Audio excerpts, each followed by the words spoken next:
মেয়ের বাবাকে জিজ্ঞাসা করলাম মোহর কত চান। তিনি বলেন ছেলের সামর্থ্য অনুযায়ী।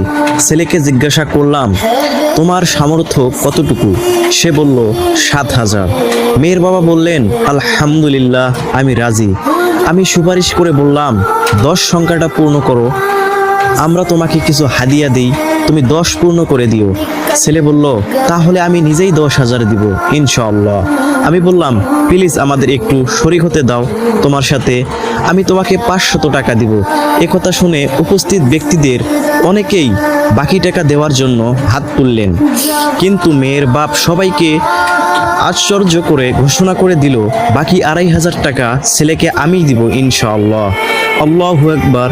কত উদার মনের মানুষ নিজের মেয়ের বিবাহের মোহর বরের পক্ষ থেকে নিজেই আদায় করলেন। সুবহানাল্লাহ, আলহামদুলিল্লাহ। আজ আমি একজন প্রকৃত রাজা খুঁজে পেলাম। বিশ্বনবী সাল্লাল্লাহু আলাইহি সাল্লাম যথাযথই বলেছেন, আর্থিক ধনী প্রকৃত ধনী।